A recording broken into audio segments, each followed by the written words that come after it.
let's go ahead and get started with today's lecture, last lecture of the semester. Woohoo.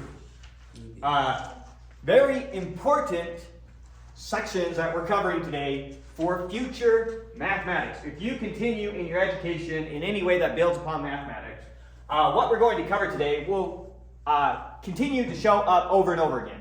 In particular, when we cover proof by induction, everything we're doing over here is kind of just a preliminary to getting you to proof by induction. But it's also a proof technique that you can use in and of itself. So first we'll cover proof by smallest counterexample, then we'll cover proof by induction, and that will be the end of the section for what we're covering. Okay, so before we cover smallest counterexample, let's just do a reminder of proof by counterexample. What did it mean to prove something by a counterexample? Say I were to say every integer is even. How could you prove me wrong? You find an odd integer. So prove me wrong. Every integer is even. 3. 3. 3 is an integer. And 3 is not even. That is a counterexample. So you just prove this statement false. If you can come up with one case where it doesn't work, you prove the statement false. Now, what is a smallest counterexample? What is the smallest counterexample to prove that every integer is even? Find me the smallest integer that makes that false. 0. What about negatives? What about negative 1? What about negative 3? What about negative 5? What is the smallest integer I can use to prove this statement wrong? There is no smallest integer. There is no smallest integer. So there is no smallest counterexample for proving this wrong. So it's not magically the case that there's always a smallest counterexample, because there's not even a smallest number. Make sense? Now what if I were to switch this to, instead of saying every integer is even, I said every natural. Then 0 would be the 0 is even. 0 is even. Maybe 1. What is the smallest counterexample you could come up with? 1.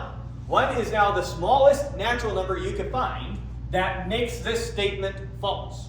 It's the smallest thing that proves it wrong. 1 would be the smallest counterexample. So that's what we mean by a smallest counterexample. If I were to say, there's nobody in this class, who would be the shortest person you could use to prove me wrong? That would be your smallest counterexample. Right? Yeah. The smallest one. Okay. So that's the only difference between counterexample and smallest counterexample. We're just going to pick the smallest one that makes the statement false. Okay. And then the other thing we need to remind you about for this section is proof by contradiction. What is a proof by contradiction? We did this, I think it was last week, right? We showed how alpha implies beta is logically equivalent to alpha and not beta implies false. Let's try and connect this with your intuition. If I show having alpha and not having beta implies something impossible. If having alpha and not having beta is impossible, then if you have alpha, you must have beta. Yeah. Let me say that one more time. If having alpha and not beta is impossible, then if you have alpha, you must have beta. Connecting in the intuition how those are saying the same thing? So that's the intuition behind proof by contradiction. So using our proofs by smallest counterexample, they'll often be a type of proof by contradiction. Last thing we need before we jump into how these proofs work is what we call the well-ordering principle. This is not something we prove. This is basically an axiom of mathematics. For those of you who actually did set theory, this is something that falls out from the axiom of choice. And I'm not 100% sure, but I'm 95% sure it's logically equivalent to the axiom of choice. So you can replace the axiom of choice with this axiom. Okay, but anyways, it's just an axiom. It's not something we prove. It's just a property that all sets have when you build up from basic set theory. Okay, so what is the well-ordering principle? It says every non-empty subset of natural numbers has a least element. Okay. It has the smallest thing in there. So what are the naturals? Remind me what the naturals are. 0. There are the set 0, 1, 2, 3, ... continuing, right? Yeah. Pick any non-empty subset of this you want. Give me a subset. 17, 19. 17, 19, 52. Pick any subset you want, it will always have a least element. That's all it says. All right, pick this one. What's the least element in there? That's empty. That's empty. It said any non-empty subset of natural numbers will have a least element. So pick any subset of this you want, you'll always have a least element. Why is that not provable? That feels like that should be an axiom. Like, that feels like you can prove that. Go ahead and try. Remember, you'd have to use the axioms of set theory. ZFC set theory, get rid of your axiom of choice. You're not going to be able to prove that there's a least thing in there. You need an axiom to somehow give you a sense of ordering. Okay.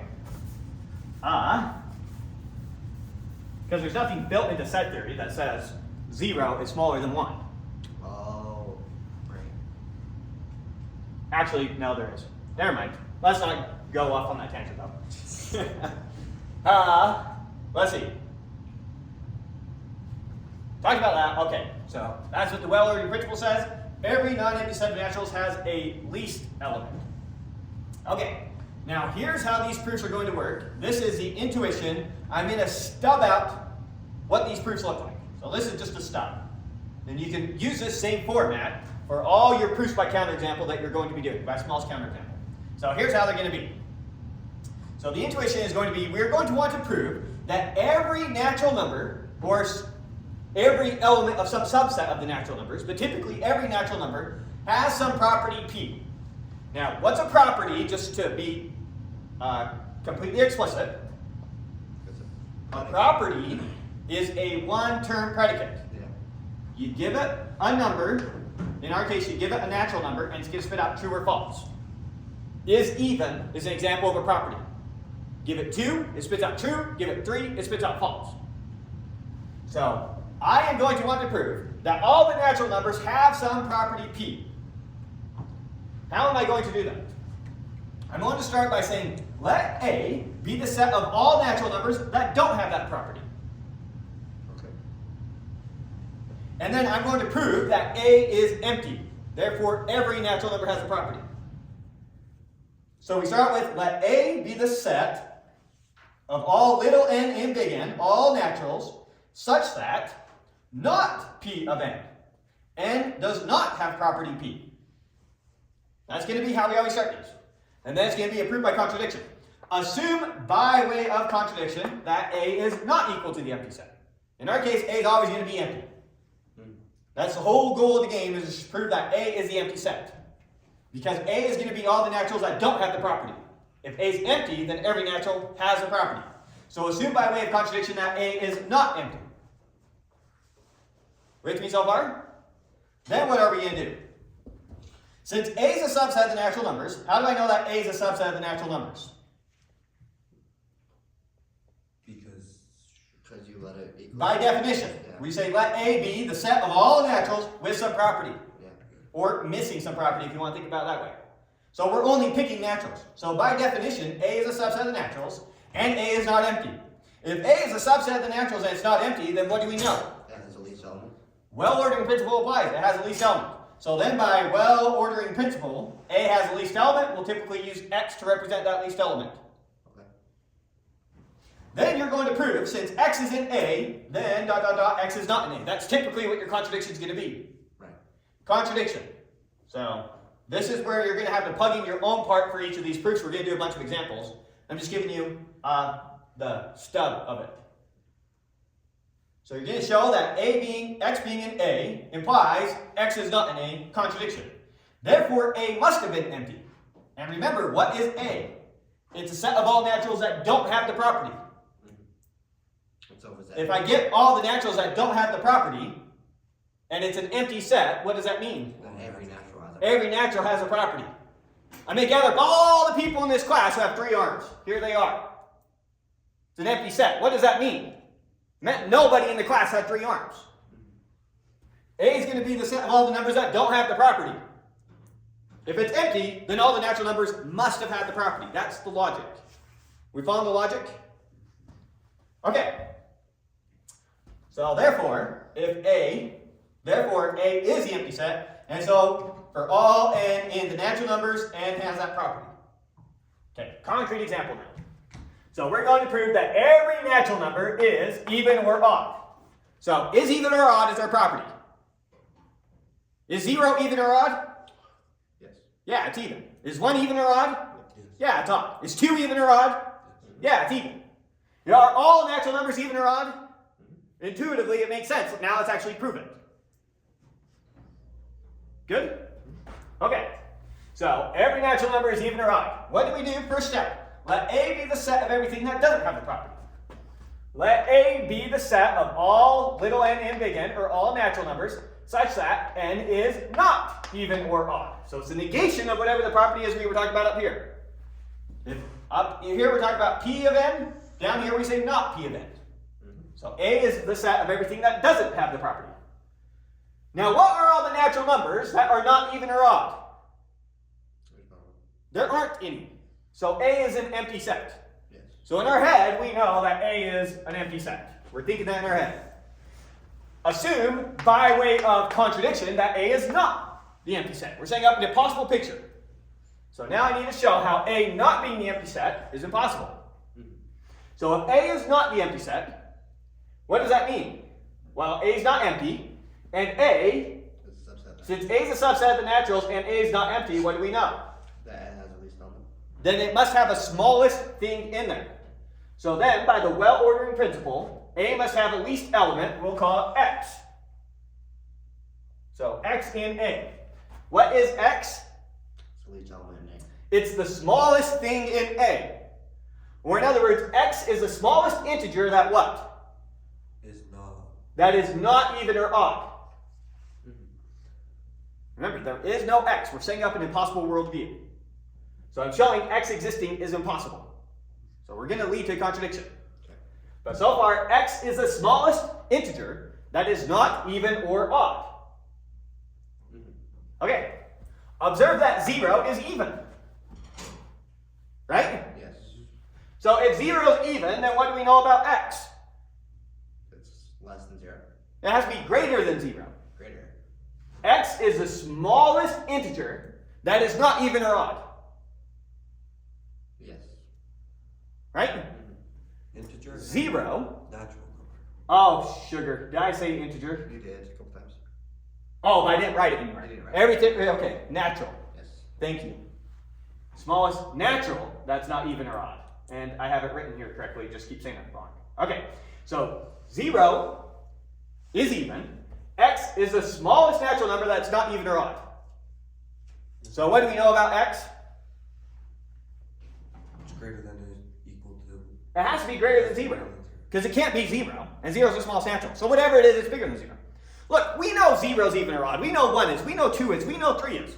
Maybe if I keep going, maybe when I get up there in the trillions, quadrillions, whatever, maybe we come across some natural number that has this special property that's not even, it's not odd. Who knows? There can be sets where an infinite number satisfies some property and there's only one that doesn't. Yeah. I tell you, all prime numbers are odd. Infinitely many of them are, there's only one that's not. And what is it? 2. So there can be sets where there's only one number out there that for whatever reason is an exception. It could be the case that there is some secret natural number, if you get high enough, that isn't even or odd. Maybe that mysterious number exists. Right. So let's pretend that that mysterious number exists and show that that's impossible. So X is our mysterious number. Now we know 0 is even, so whatever that X is, it has to be greater than 0. Maybe it's 1, we didn't check 1 yet. So whatever X is, it's greater than or equal to 1. Can't be 0. That's all we've shown so far. Now the only reason we're showing that X is bigger than 0 is we want to talk about the thing just under X. If X is the smallest natural, that's not even or odd, then X minus 1 is Greater than or equal to 0. X minus 1 is smaller than 0. Or sorry, X minus 1 is less than X. Right? What's bigger, X or X minus 1? X. X is bigger. X minus 1 is smaller. Yes. Okay, we got that. Yeah. X is the smallest natural we can find that's not even or odd. Yeah. So X minus 1 must be Even or odd. even or odd. Yes. Oh, okay. Yeah. So the only reason I showed that X is greater than or equal to 1 is now I know X minus 1 is greater than or equal to 0, or in other words, X minus 1 is a natural number. Yeah. So X minus 1 is a natural, and X minus 1 is smaller than X. Yep. Therefore, X minus 1 must be Even or odd. even or odd, because X is the smallest thing that is not even or odd. It's gonna feel like I'm saying the same thing over and over again until it clicks. That makes sense. It's confusing till it clicks, then you're good. So, sorry if I sound repetitive, but need to click. X is the smallest number that is not even or odd. X minus 1 is smaller than X, So it has to be even. so it must be even or odd. Okay, that makes sense. Okay, so X minus 1 greater than or equals 0, that means it's a natural. And X minus 1 is not in A, because X is the smallest thing in A. So then X minus 1 must be even or odd. Now what is our thinking from here? If X minus 1 is even, then X is going to be odd. And if X minus 1 is odd, then X is going to be even. And we're going to show that X is even or odd. But X was the smallest thing, not even or odd. And that's going to be our contradiction. Gotcha. So let's continue forward. So far we showed X minus 1 is a natural, and X minus 1 is not in A because X is the smallest thing in A. So X minus 1 is even or odd. So if X minus 1 is even, what does it mean for a number to be even? It is equal to 2 times another number. A number being even means that that number is equal to 2 times some integer. Call it A. So read this out exactly. If X minus 1 is even, that implies there exists little a in the integers. There exists an integer little a such that X minus 1 is equal to 2a. That's what it means to be even. Now solve for X. So plus 1 to both sides, and I get X is equal to 2a plus 1. Which is the definition of odd. 2a plus 1 is the definition of odd. If an integer can be written as 2 times some integer plus 1, that's the definition of what it means to be odd. So I just really showed if X minus 1 is even, then X is odd. Okay, what about if X minus 1 was odd? So if X minus 1 is odd, well then what do I know? Well then, there exists some integer b such that X minus 1 is equal to 2b plus 1. That's what it means for X minus 1 to be odd. Yep. Add 1 to both sides, and I get X is equal to 2b plus 2. Just add 1 to both sides. Factor the 2 out of those two terms, and we get X is equal to 2 times something. In this case, b plus 1. But if X is equal to 2 times an integer, what do I know about X? It's even. So I showed if X minus 1 is odd, then X is even. So if X minus 1 is even, X is odd. If X minus 1 is odd, X is even. So I just really showed that X is Either even or odd. even or odd. So then X is either even or odd, which means that X is not in A. What was A? The set of everything that aren't even or odd. So what I get? X is in A, it was its least element, and X is not in A. Impossible. Therefore, A is the empty set, and so every natural number has that property of being even or odd. Gotcha. So you see how we just kind of follow this stub here? And the only hard part should potentially be plugging in 4 through 8. So you're going to have to plug into the middle of these proofs, but the start and the end are always going to be pretty much the same style. Okay, let's do one more proof. This is not a proof by smallest counterexample. We're just going to do this for the sake of completeness since we haven't proven it yet. Let's prove now every integer is even or odd. We have not proved that yet in this class. You guys have just kind of been assuming it. Now we prove things like an even plus an even is even, an odd times an odd is odd, stuff like that. But we didn't show that for any integer you pick, it either falls into even or odd. Okay. So let's finally prove that now. Every integer is even or odd. This is going to be just a direct proof. Let x in z. Z means The integers. the integers. So this says let x be an integer. And observe that x is either greater than or equal to 0, or x is less than 0. Pick an integer. -9. Negative 9. That happened to be less than 0. Pick another one. 12. That happened to be greater than or equal to 0. Every integer falls into one of those two cases. Let me show you in either one of these cases, x is even or odd. Okay. Let's handle this case first. If x is greater than or equal to 0, what are all the integers greater than or equal to 0? All of the naturals. That's the same thing as the naturals. Which we just proved. So if x is an integer greater than or equal to 0, then it must be 0, 1, 2, 3, 4, 5, one of those. It must be a natural.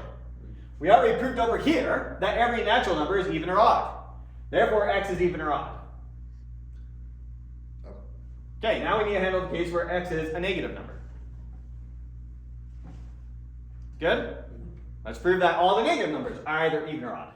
So if x is less than 0, then negative x is greater than 0. Give me an integer less than 0. Negative 3. Negative 3 is less than 0. If that is true, then negative 3 is greater than 0. So negative 3 is our stand-in for x here. So negative x is greater than 0. In this concrete case, negative 3 is greater than 0. Okay. Which means that negative x is a natural number. What is negative 3? 3. 3. Is 3 a natural number? Yes. Yes. So,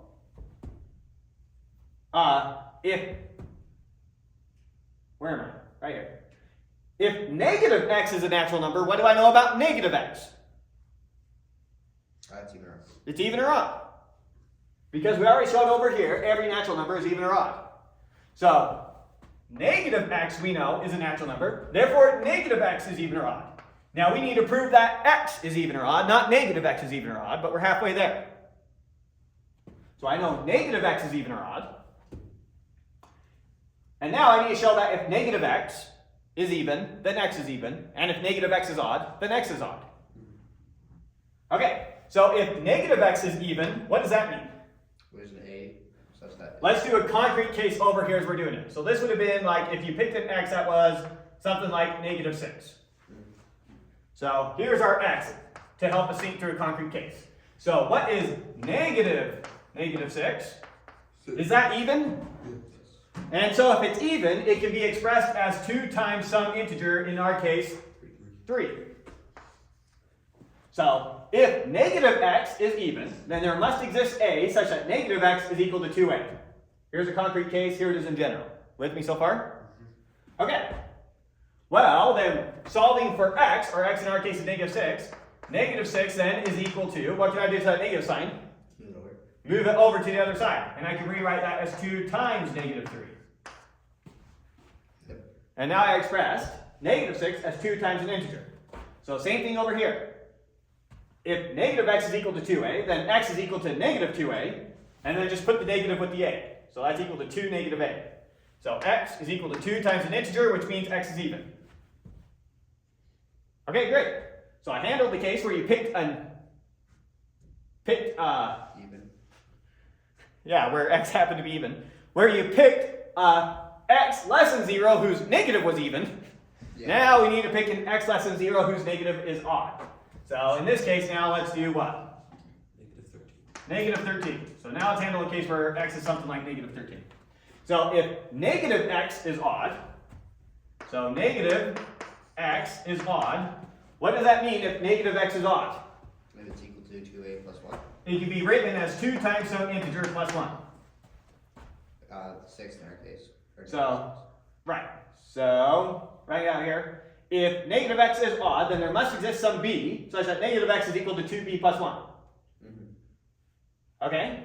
So then x is equal to, move the negative over, and I get negative 13 is equal to, I need to multiply this whole side by negative 1, so that's going to be Negative 2b minus 1. minus 1. Good. With me so far? Yep. And now we just need to re-represent this as 2 times something plus 1. Yep. So I need this to be negative 13 is equal to, we know in our case, for our concrete case over here, it's a 6 there, right? Right. So this is going to be negative 2 times 6 minus 1. How do I show negative 13 is odd? You can show it's I need a plus 1 somehow. It's equal to negative 2 times 5. 7 minus You're 1. trying to jump ahead. Let's go through a procedure though. Okay. So negative 13 then is equal to negative 2b, or negative 2 times 6 in our case. I'm going to rewrite minus 1, buddy. Plus 1. Okay. Oh, right. What's negative 2 plus 1? Negative -1, and I got my +1 to show up, Yeah. which I want in my definition of odd. Now, what can I factor out of these two? 2. A 2. So I can say -13 is equal to 2 times -6 minus 1 plus 1. Yep. And that proves that -13 is odd. So now over here in our more general example, Yeah. so picking up where we left off, x is equal to -2b minus 1. What am I going to do? I'm going to rewrite -1 as -2 plus 1. Yeah. Now I'm going to factor out the 2 and do it correctly. That leaves a -b in there. Factor out the 2 plus 1. And so x is equal to 2 times some integer. -b minus 1 is still just an integer, whatever it is, we don't care. In this case, it happened to be -7, who cares? X is equal to 2 times some integer plus 1. Yeah. So that's the definition of odd. So therefore, x is even or odd. So I handled all the cases. Sweet. So that was our proof by smallest counterexample. That was just direct proof. But we just want to prove at some point in this class that every integer is even or odd. Have we defined what less than and greater than are? No.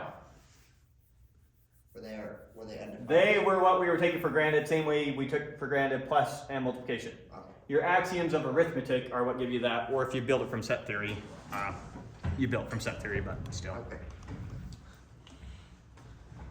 Okay, so now we're just going to do a ton of examples.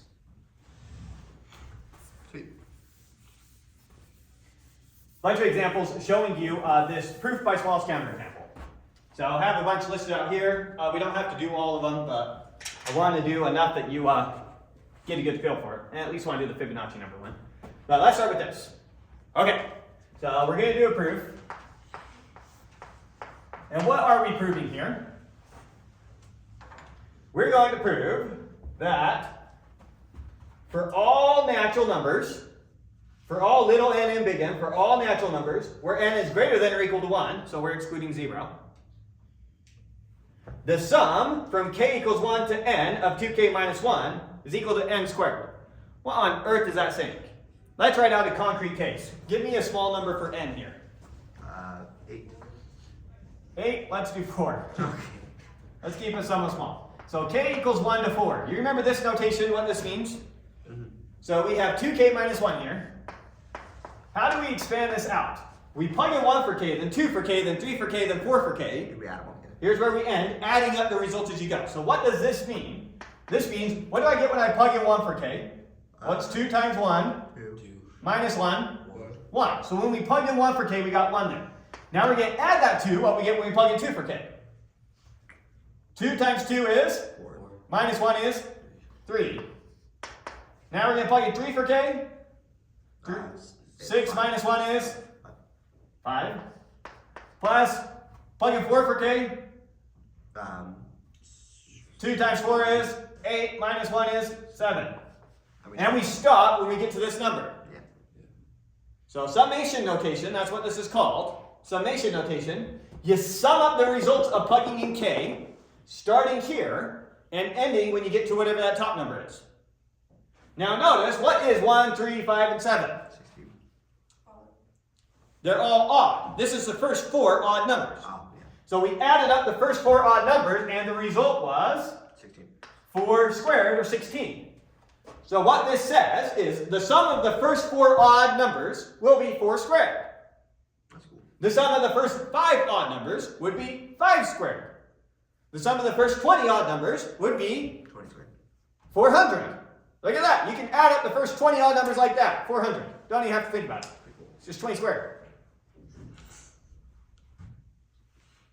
So I were to ask you to add up all the first 100 odd numbers. 1, 3, 5, 7. What is it? 100 squared. Which is? Come on, you guys. 10,000. 10,000. Right? Who misses 0? Yes.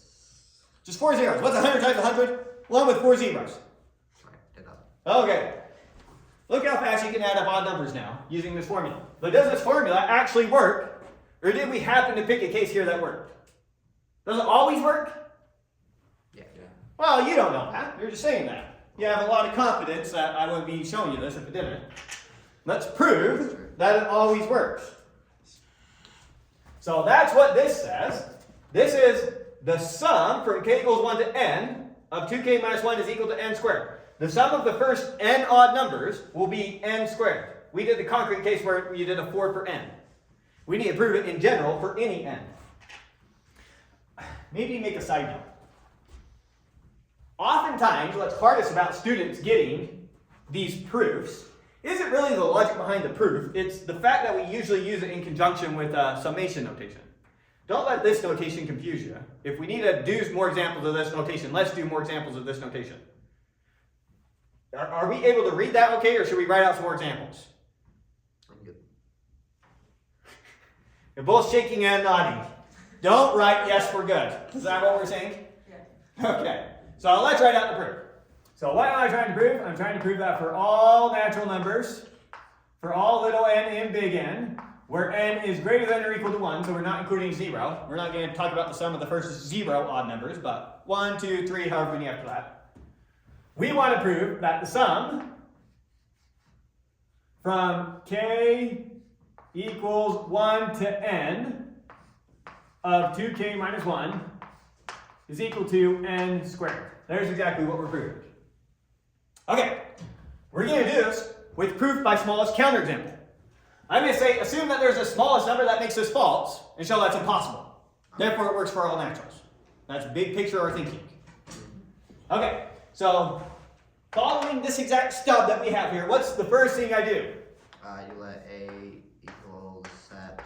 Let A equal the set of all little n and big N of all natural numbers, such that what?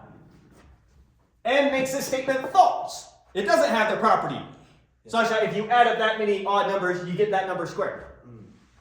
So, for all little n and big N, such that the sum from k equals 1 to n of 2k minus 1 is not equal to n squared. Secretly in our heads, we know that A is Empty. empty. There are no natural numbers that make that statement false. Okay, 2.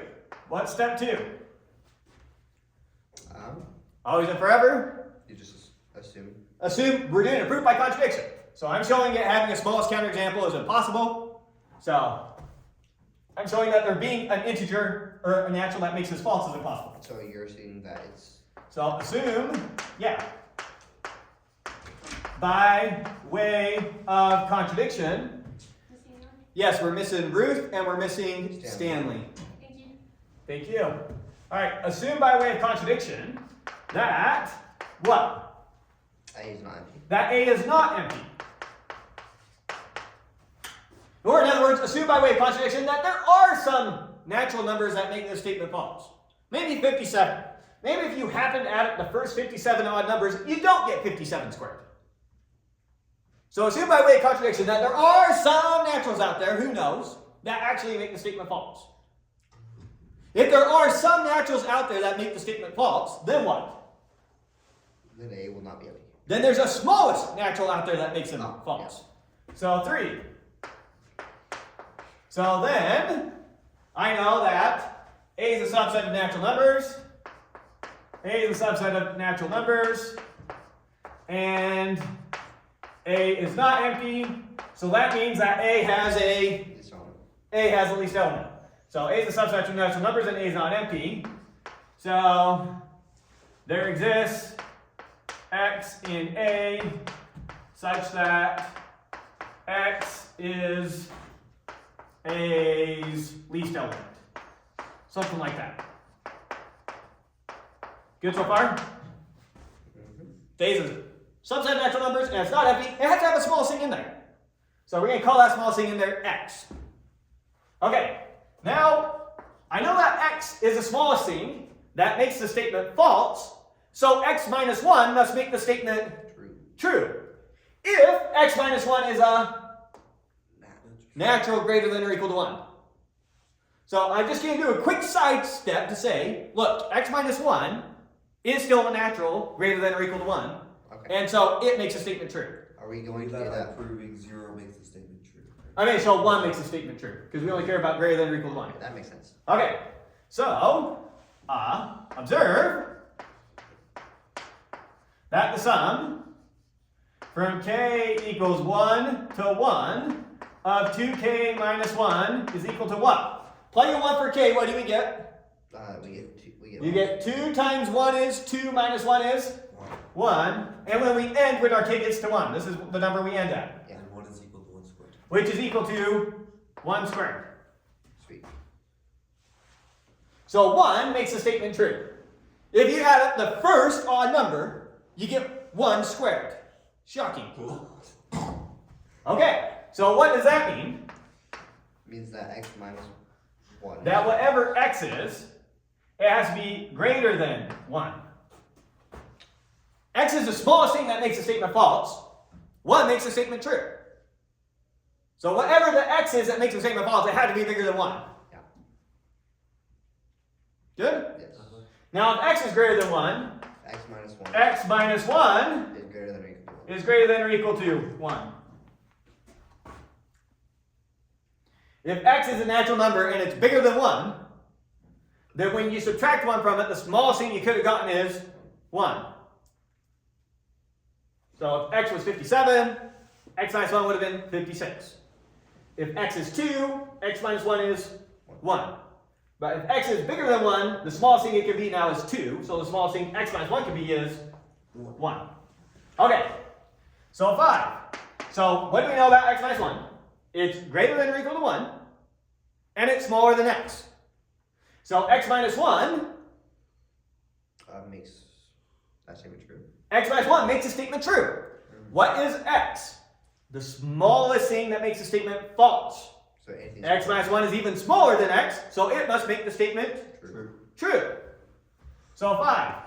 So then, I know that x minus 1 is a natural, or sorry, I know x minus 1 is greater than or equal to 1, and x minus 1 is not in A, so x minus 1 makes this statement true. Yes. So that gives me that, maybe right on the next line, that gives me that the sum from k equals 1 to x minus 1 Equals x. of 2k minus 1 must be equal to what? X minus 1 squared. X minus 1 squared.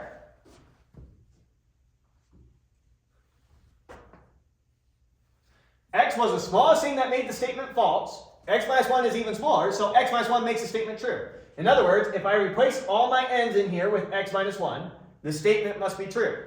If I sum up the first x minus 1 odds, I get x minus 1 squared. So if x happened to be something like 57, and that was the smallest number that made the statement false, then 56, which is what x minus 1 would be, makes the statement true. That's what we're saying here. If you sum up the first 56 odd numbers in, you're going to get 56 squared. Okay, now we got to do some manipulation with sigma notation that we should probably have done before I start this proof to show you an example of it. Let me go back to our example, writing up the sum of the first 4 odds. So writing out the first 4 odds, we could write that like this. The sum from k equals 1 to 4 of 2k minus 1. Right? That was equal to, plug in 1, what did we get? 1. 1. Plug in 2, what did we get? 3. Plug in 3, what did we get? 5. Plug in 4, what did we get? 7. 7. And then we stop right there. Yep. With me so far? What if I would then add 9 to this side and add 9 to this side? So I add 9 to both sides. You with me? Yep. Then now, what is this whole thing? It's the sum to 5. It's the sum of the first 5 odd numbers. This is the exact same thing now as the sum from k equals 1 to 5 of 2k minus 1. Okay. Right? I just added the next term on both sides. Yep.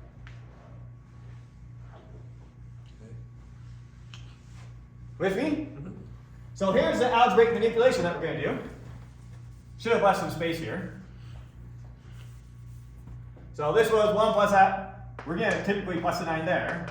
Is equal to 1 plus 3 plus 5 plus 7 plus 9. So that was adding 9 to both sides.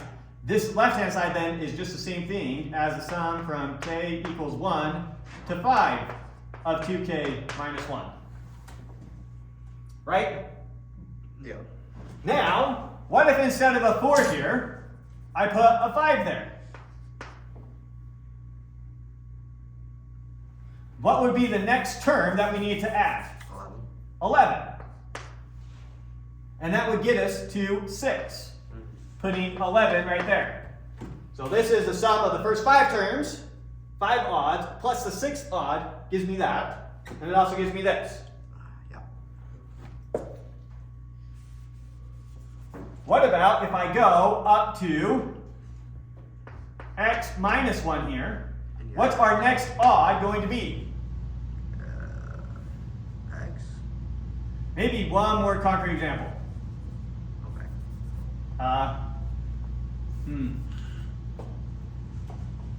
We'll go ahead and we'll stick with 6 for a second.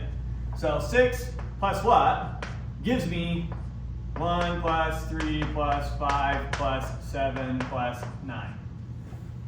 What do I want to plus and plus to both sides to get to the next one? 1, 2, 3, 4, 5. Oh, missing one more, right? Yep. So what would be the next term here? 13. 13. The other way I could write 13 is 2 times 7 minus 1. Yep. That's 13, and plus that to both sides. 13, and that would now give me the sum all the way up to the first 7 odds. Yeah. With me? Now what if, instead of 6 right there, I wrote that as a 7 minus 1. Which is the same thing. It's still the same thing. So 7 minus 1 is the exact same thing as 6. Here's the first 6 terms, plus a 7th term gives me the sum of all 7 terms. Right. Now here's where the algebraic manipulation goes in. I'm going to replace now my 7 with a x. The x minus 1 plus the x term gives me up to whatever x is. Oh, okay, that makes sense. Okay. You see that manipulation? Yes. Here's the sum of the first x minus 1 odds. Here's the xth odd. And so that gives me the sum of the first x odds.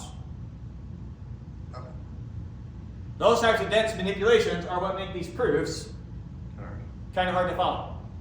So all the odds, if x were something like 7, here's the sum of the first 6 odds.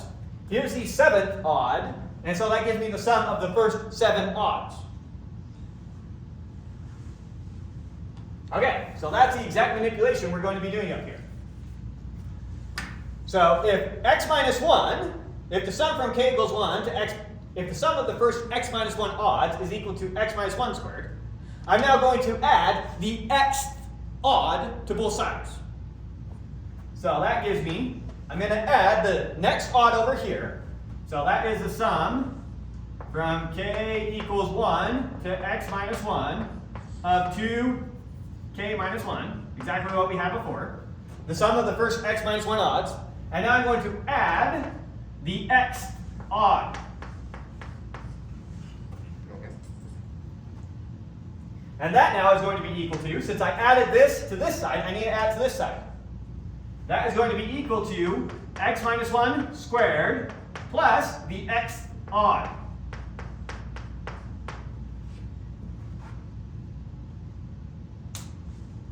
Good? Now the sum of the first x minus 1 odds plus the xth odd gives me the sum of the first x odds. So this gives me then that the sum from k equals 1 to x of 2k minus 1 is equal to, X minus 1 squared plus 2x. yeah, let's factor this out. What's x minus 1 squared? X squared minus 2. You know how to multiply this out? Yes. It's x Let's squared. scribble it out down here. We're doing x minus 1 times x minus 1. X times x gives me x squared. Negative 1 times x gives me minus x. Minus x. Negative 1 and x again gives me negative x. Negative 1 and 1 gives me plus 1. Okay. So it's x squared minus 2x plus 1. Yep. So that's equal to x squared minus 2x plus 1. That's just multiplying that out. Now we still have a plus 2x minus 1. Oh,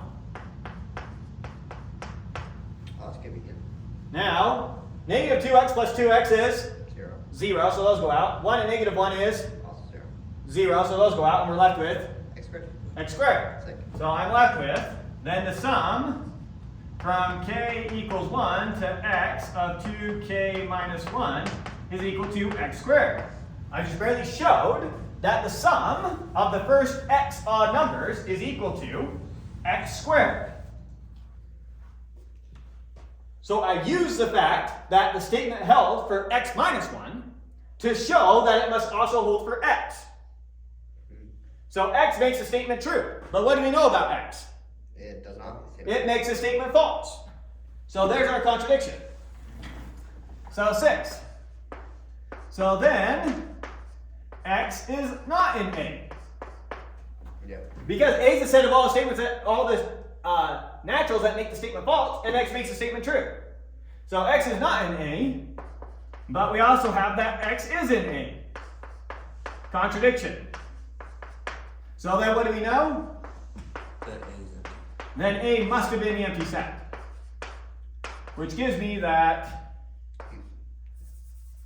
Your answer. it's true for all n in n. I didn't want to rewrite out the statement. Okay. So it is a stand-in for this. Okay. That is true for all natural numbers, greater than or equal to 1. Yep. And that's the proof I get for those. Okay. And this is always going to be the hard part. You're going to take that as true for x minus 1 and show that implies it being true for x, where x is a small thing that makes it false. Okay, that's a lot to take in. Let's try another example.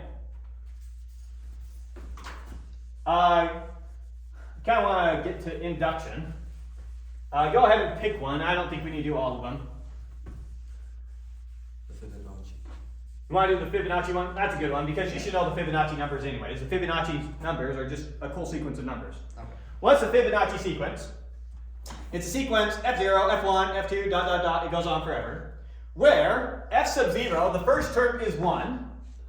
F sub 1, the second term is also 1.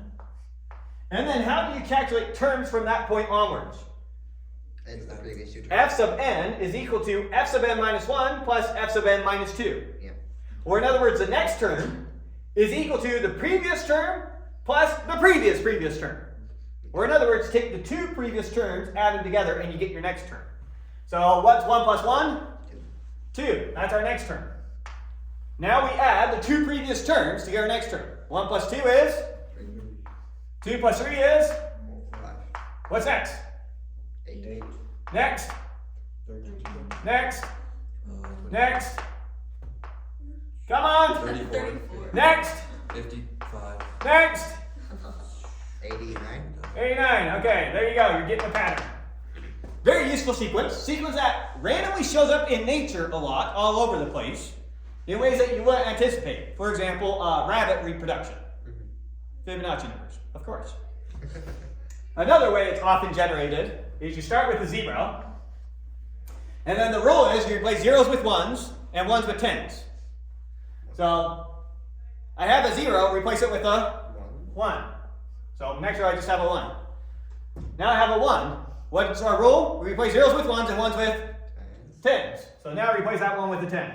Alright, replace the 1 with a 10. And replace the 0 with a 1. Alright, replace the 1 with a 10. The 0 with a 1 and the 1 with a 10. And if you start counting how many are in each row, 1, 1, 2, 3, 5, keep going. Oh, weird. And whatever row will have 89 things written out. Nothing to do with this class, but often shown in another way of coming up with these Fibonacci numbers is that pattern rather than this formula. But they're logically equivalent. Okay, now, sorry, should have erased all those. 1, 1, 2, 3, 5, 8, 13, 21, 34, 55, 89. Look at how those numbers are growing. It's kind of weird how they're growing. It's not a very predictable way. Going from 1 to 1, no growth. From 1 to 2, well, we doubled it. From 2 to 3, well, we increased it by 50%. Well, from 3 to 5, how much did we increase at that time? 60. By 66.666%. How's this thing growing? It's kind of weird. And if I were to try and say, yeah, give me a rough approximation for the 100th number. Ballpark, what's it going to be? Go ahead, you can use your calculator.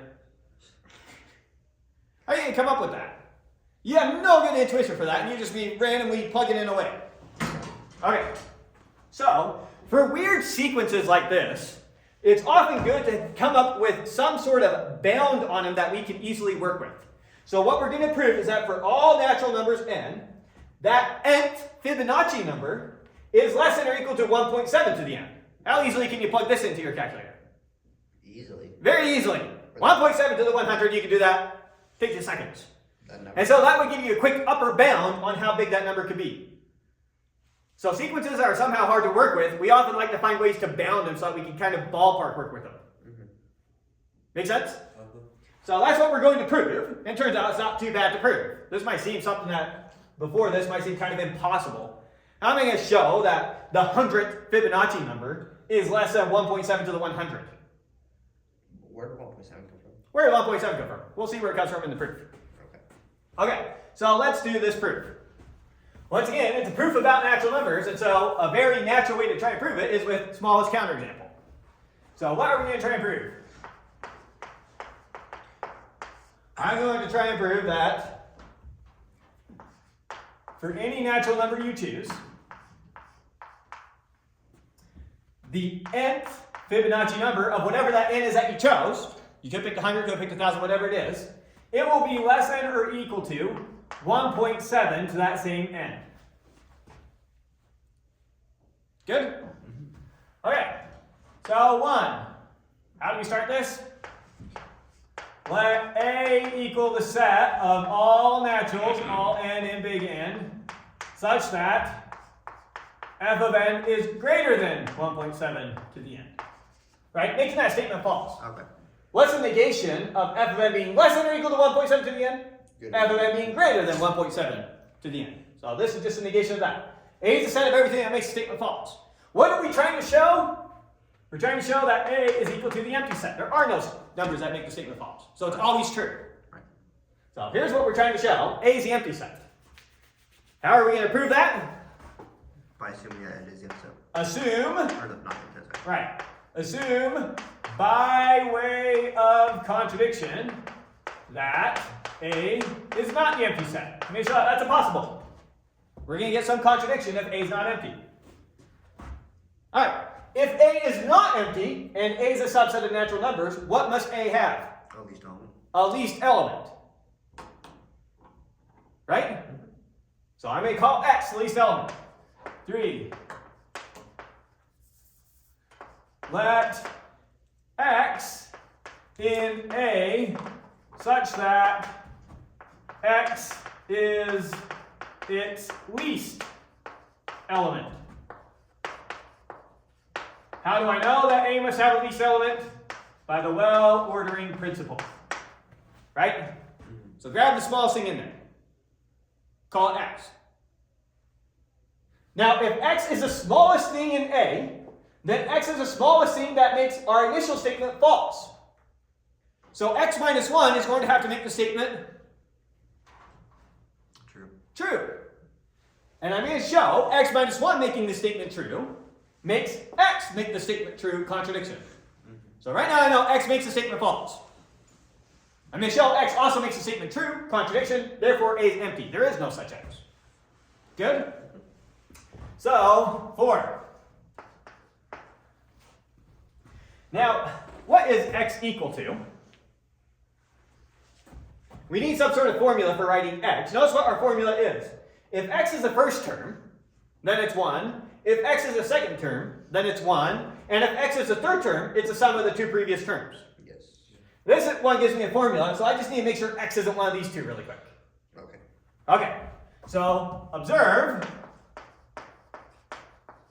f sub 0 is equal to, What's the first Fibonacci number? 1.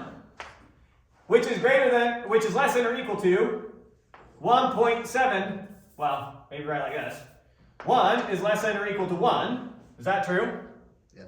And that's the same thing as 1.7 to the 0. So f sub 0 is less than or equal to 1.7 to the 0. What's any number to the power of 0? 1. So that's equal to 1. F sub 0 is equal to 1. Is 1 less than or equal to 1? Yeah, so f sub 0 is less than or equal to 1.7 to the 0. So this formula holds when I replace those n's with zeros. Now I need to show how this formula holds when I replace those n's with 1s. And f sub 1 is equal to, what's the second term? What's f sub 1? 1, which is less than or equal to 1.7 to the 1. So f sub 1 is less than or equal to 1.7 to the 1. So f sub 0 less than or equal to 1.7 to the 0. F sub 1 less than or equal to 1.7 to the 1. So whatever our x is, the smallest number that makes this false, it can't be 0 and it can't be 1. So maybe it stops working at 2. Maybe it stops working at 3. Who knows? Whatever the x is, it's not one of the first two terms. So 5.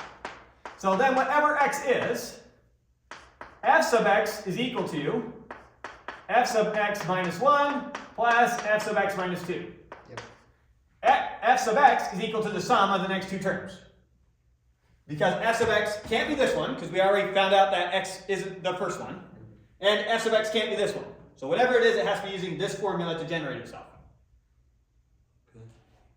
Now, x was the smallest number that made this statement false.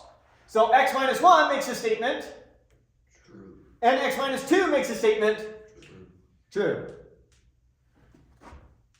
So maybe just scribble in the margin over here. When I plug in x minus 1, I know that makes this statement true. So I know f sub x minus 1 is less than or equal to what? 1.7 to the next measure. 1.7 to the x minus 1. And I know f sub x minus 2 is less than or equal to what? 1.7 to the x minus 2. Right? Okay. So then I know f sub x, which is equal to these two things, has to be less than or equal to this one Plus this one. is less than or equal to 1.7 to the x minus 1. And this one is less than or equal to 1.7 to the x minus 2. So that is less than or equal to that, and that is less than or equal to that. So the sum of those two is less than or equal to the sum of those two. You with me? Okay. Now what am I going to do? Add them. Maybe. You can't really add those. Let's scribble out an example that's easier for us to work with. What is 2, let's pick an x here. I'll use 5 for my x. 2 to the 5 minus 1 plus 2 to the 5 minus 2.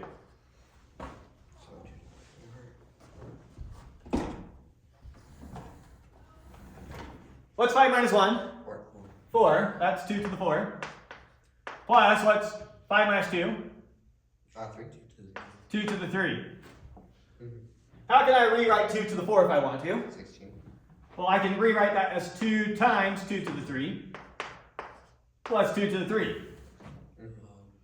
Right? What does 2 to the 4 mean? It means 2 times 2 times 2 times 2 4 times. Yeah. I can write out all those. I can write that as 2 times 2 times 2 times 2, or I can write it as 2 times 2 3 more times. Yes. Right? Okay. Now, if I'm going to call 2 to the 3 something funny, I'm going to name him SpongeBob. If I have 2 SpongeBob here, and I have plus 1 SpongeBob, how many SpongeBob do I have? 3 SpongeBob. Yes. Right? So I have 3 of those 2 to the 3s. Or another way that we can think about that is I can factor SpongeBob out of both those terms, and I get 2 to the 3 times, if I take 2 to the 3 out of this, what am I left with? 2 plus, if I take it out of this, what am I left with? 1. You know what I mean?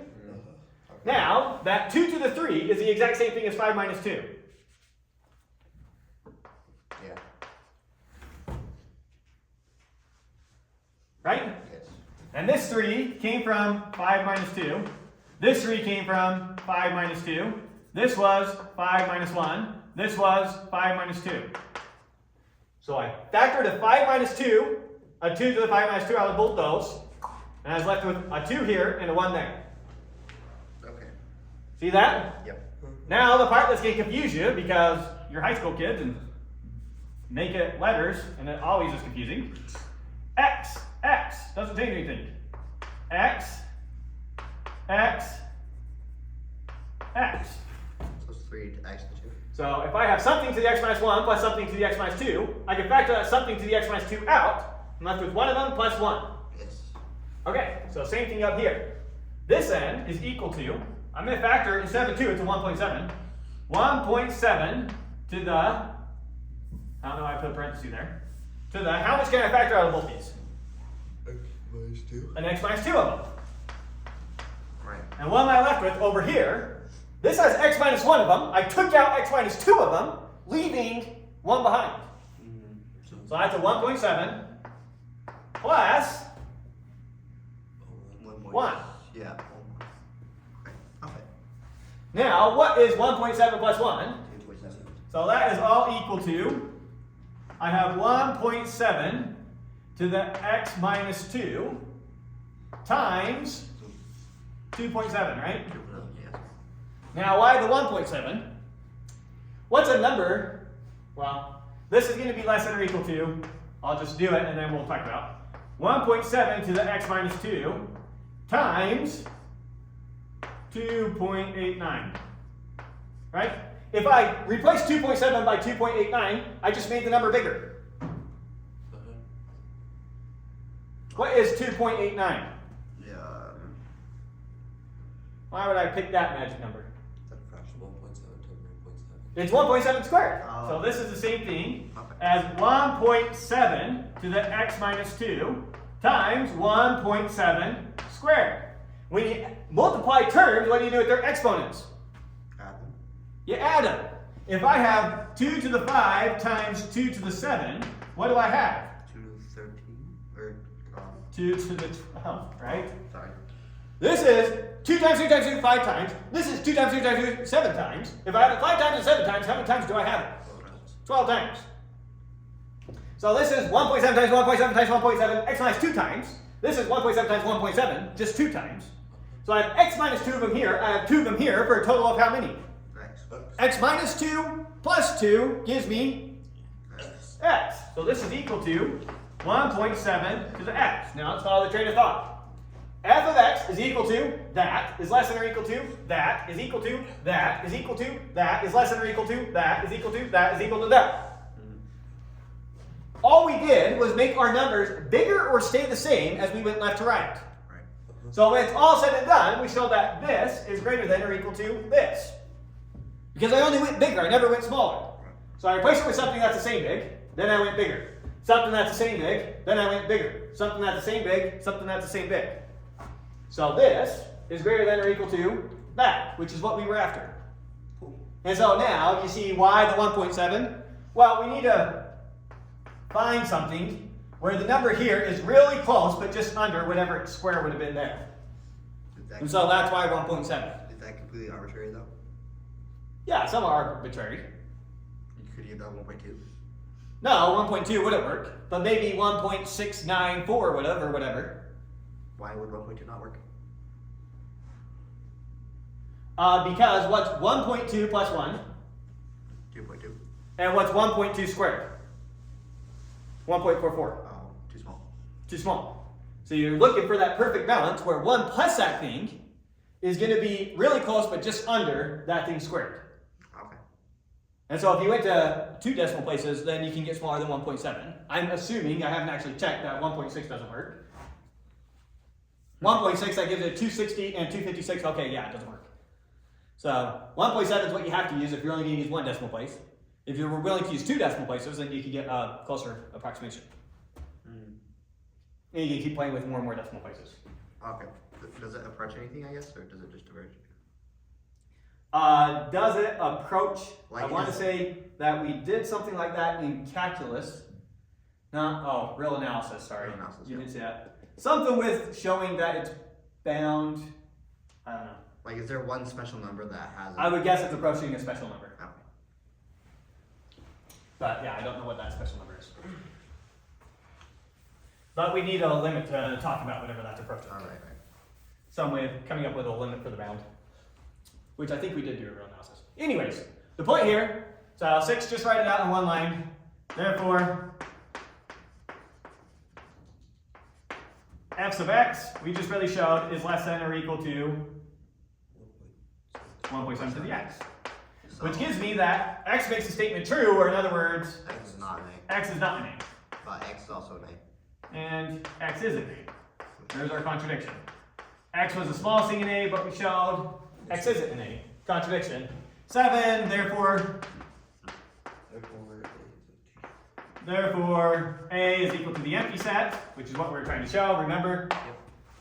Which gives me that for all n in n, f sub n is less than or equal to 1.7 to the n. Okay, That's cool. there we go. So prove that that holds for every natural number. So now we need to introduce proof by induction, but let's go ahead and take a break first, and then when we come back we'll do proof by induction. Want you fresh for it because it's the more important of the proof styles. Alright. Well, it's convenient that it still fits. Okay, let's finish up the lecture now. Now we're introducing induction and proof by induction. Probably the most important of the two. We kind of just use, typically use Lowe's counterexample just to get us to proof by induction. And here's the way we actually like to prove things. And on your test, when I tell you to prove something, I don't care if you use Small's counterexample or if you use proof by induction. I'll let you do it however you want. So what is proof by induction? Well, first let's introduce the principle of induction. And now this is something that we're actually going to prove works. So the well-ordering principle, that was an axiom, or given to us by an axiom. This now, the principle of induction, is a theorem, something you can prove to be true given the well-ordering principle. Okay, so we're going to prove that the principle of proof by induction works, and then we'll do proof by induction after that, but this is a proof that it works. So before we do that, let's give you intuition for what it is, because it's pretty straightforward intuition. And I think it's actually easier to understand than the Small's counterexample way of thinking about it. So here's what it is. I've got some secret set. I'm not going to tell you what's in the set. There's a reward if you can figure out what's in the set. Okay. So get ready. Think about what's in the set. Here's what I'm going to tell you about the set. First off, it's a subset of natural numbers. But I'm going to tell you that 0 is in the set, whatever this crazy set is. It has 0 in it. And then it has this second property. So just two properties. 1, 0 is in there. And 2, if k is in there, then k plus 1 is in there. Okay. So let A be a subset of natural numbers such that 0 is an A, and k in A implies k plus 1 in A is an A. If k is in there, then that number plus 1 is in there. So then what is A? The natural. So it has 0 in there, and then I know if 0 is in there, 0 plus 1 must be in there. This says that anytime k is in there, k plus 1 is also in there, for any k. So if 0 is in there, then 0 plus 1 has to be in there. So now I know 1's in there. If 1's in there, then 1 plus 1 has to be in there, so that gives me that 2's in there. And if 2's in there, then 2 plus 1 has to be in there, and so 3's in there. And 4, and 5. And so what's everything in there? All the naturals. That's equal to all the naturals. Now, what if instead I told you, instead of 0 was in there, I told you 2 was in there? That's all the naturals, 2 and greater. So then in that case it would have been A. I knew that 2 was in there. What else do I know is in there? 3. Well, if 2's in there, 2 plus 1 is in there. So 3, 4, 5, 6, and so it'll be all the naturals starting at 2. Yeah. With me? So this just tells you our starting point, and we're saying and all the naturals from that point onwards. Typically it will be 0, sometimes it will be different ones, but let's do 0 for a second. So let A be a subset of natural numbers such that 0 is in A, and anytime k is in A, k plus 1 is also in A. Anytime you find something in A, that thing plus 1 also has to be in A. So then, in this case, A is equal to the naturals. And that's what we're going to prove. And of course, what's your reward for figuring that out? Well, knowledge is its own reward. I know, you guys love it. Okay, so let's go through this proof, simple proof. Let A be a subset of natural numbers, such that 0 is in A, and if K is in A, then K plus 1 is in A. K being in A implies K plus 1 is in A. Okay. I am proving A is Naturals. all the naturals. Okay. Let B be all the naturals not in A. B is the naturals minus A. Okay. B is everything that's not in A. It's all the naturals not in A. So it's A's complement is the naturals? Perfect. Okay. You can think about B as A's complement. That's exactly a good way to think about it. How many things are in B? If A is all the naturals, how many naturals are in B? I think nothing. Nothing. So let B be all the naturals not in A, and assume by way of contradiction that B is not nothing. Okay. We're going to show that's impossible, therefore B is nothing, therefore A is all the naturals. Good? Okay. So then B, if it has something in there, it has to have a least element, call it X. So X is going to be the smallest natural not in A. Well, if X is the smallest natural not in A, then X minus, well, sorry. Since 0 is in A, I know 0 is in A, and X is the smallest natural not in A, then X has to be greater than 0. So it's either 1 or bigger. Remember, what is B? It's all the naturals that are not. It's all the naturals not in A. So I'm taking all my naturals, and I'm dividing them up into sets A and B. So I'm splitting the naturals. Here's all my naturals. I'm dividing it into sets A and B. X is the smallest thing over here in B. Right? Yeah. So X minus 1 must be in A. Because X is the smallest thing in B and X minus 1 is smaller. Now I already know 0's in A. 0 somewhere over here. Here's 0. So X can't be 0. So whatever X is, it has to be 1 or greater. Right? Because it was already given to me that 0's in A. Let A be a set of natural numbers such that 0's in A. And A also has this property. Anytime K is in A, K plus 1 is also in A. Okay, so since 0's in A, I know whatever X is greater than or equal to 1, which means X minus 1 is greater than or equal to 0. Or in other words, X minus 1 is a natural, and X minus 1 is in A. So I know whatever X minus 1 is, it's over here in A. Now, what property does A have? Anytime an integer's in there, sorry, we wrote here. Anytime something's in there, that thing plus 1 is also in there. X minus 1 is in A. What's X minus 1 plus 1? X minus 1 plus 1 is X. And so X has to be in A. But X is in B. That's our contradiction. Gotcha. So, I know X minus 1 has to be in A. So, since X minus 1 is in A, then X minus 1 plus 1 has to also be in A. So then X minus 1 in A implies X minus 1 plus 1 is also in A. X minus 1 plus 1 is X. And so X is in A. And if X is in A, then it can't be in B. But X is in B. Contradiction. Therefore, our assumption that B was not empty is false. Therefore, B is empty. And so all the naturals are in A, and none of them are in B. And that's empty, so our picture looks like that. I'll draw B over here. Good? So A is equal to the natural numbers. There we go. So we proved that the principle of induction holds. And so now we can use this principle in our proofs. How do we do a proof by induction? I let A be the set of all the things that make the statement true, and I prove 0's in A, and this property holds for A. Okay. Therefore, A is Equal to. the natural numbers. If I can show that a set A contains 0, and I can show anytime it contains K, it also contains K plus 1, then A must be the natural numbers. Why is that important? Huh? Why is that so important? That's the whole thinking behind proof by induction. So let's do a proof now using that principle.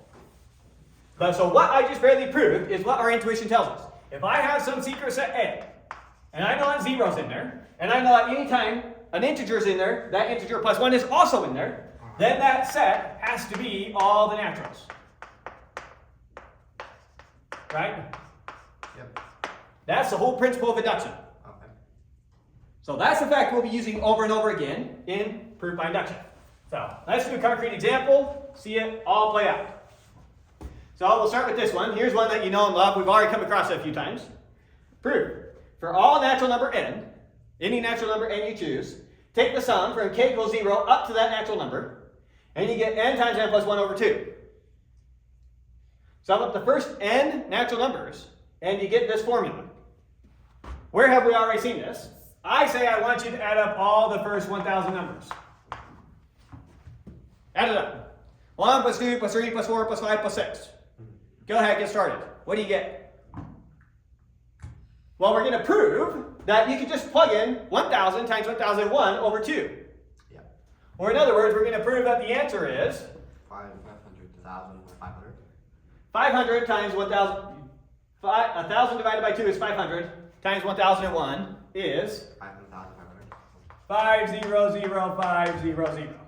Sorry, if we add them all up, we get this. There's a cute story that goes with this. You ever heard about the guy named Gauss? Famous mathematician. Going back a couple hundred years. Back when he was in grade school, his teacher was giving the students a bunch of busy work. And so he told them, I want you to add up all the numbers from 1 to 1,000. Go ahead, get started. And the students start scribbling away. Gauss thought about it for a minute or two. He wrote this number on his blackboard and handed it to the teacher. And I think the story goes he was accused of cheating, but this is the formula he thought up as a kid. Just do it like this. Now, we already came up with this formula, thinking about it. How can I add up all the numbers from 1 to 1,000? Well, I can think about that as 0 plus 1 plus 2 plus 3 plus 4 plus 5 plus, let's see, 995 plus 996 plus 997 plus 998. Sugar, get too many. 998 plus 999 plus 1,000. And what's the trick we noticed? You can try and double it. What is 1,000 plus 0? 1,000. These two together give me 1,000. What's 1 plus 9999? 999. 1,000. What's 2 plus 998? 1,000. What's 3 plus 997? 4 plus 996. 5 plus 995. Also 1,000. And I could keep going. On the left-hand side, I'd eventually get 499 plus 500 plus 501. And what's 499 and 501? 1,000, and we'd be left with the 500 in the middle. So how many 1,000s did I get? 500. I got 500 1,000s. And then we had the 500 in the middle that we couldn't pair with anything. Right? Yes. What's 500 times 1,000? 500,000 and 500. 500,000, 500. Yep. Okay, so there's showing the formula in a concrete case. Does this formula always work? Does this formula always hold? Drawing out a picture like that isn't a proof. So we're going to prove that this holds. That for any natural number you choose, the sum from k equals 0 up to that natural number, so if you pick 10, that would be 0 plus 1 plus 2 plus 3 plus 4 plus 5 all the way up to 10, Okay. is equal to that number 10 times 10 plus 1 over 2. You know, show it works for any natural number n. Ready? And we're going to do it proof by induction. So here's our proof. We're going to prove for all n in the naturals, comma, the sum from k equals 1 to n of k is equal to n times n plus 1 all over 2. Okay, 1. Let A be the set of all naturals, all n in n, such that the sum from k equals 1 to n of k is equal to n times n plus 1 over 2. This time, A is a set of all the naturals that make the statement true.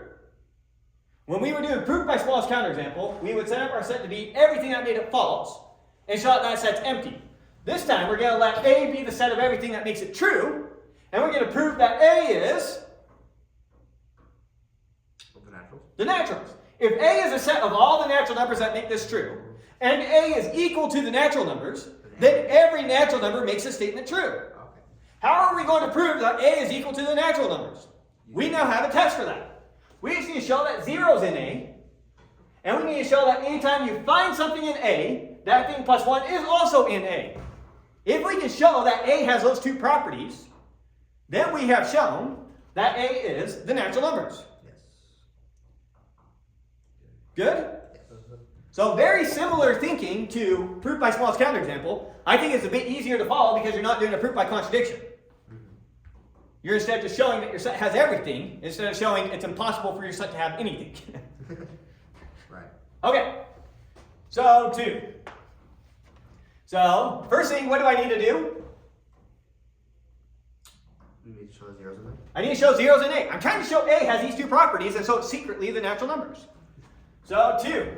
How do I check that zero's in A? Plug 0 in. I need to sum up the first zero. Sorry, this was starting at 0. I need to sum up the first 0 natural numbers and see if I get 0 times 0 plus 1 over 2. So it's starting at 0. So yeah, let's do that. So observe that the sum from k equals 0 to 0 of k is equal to, let's see, plug in 0 for k and stop when I get to 0. Okay, tough. Wait, isn't that kind of like the empty set? Because you can't. No, it's the single one. If I did the sum from k equals 1 to 1, I'd get 1. But you can't sum 0 times.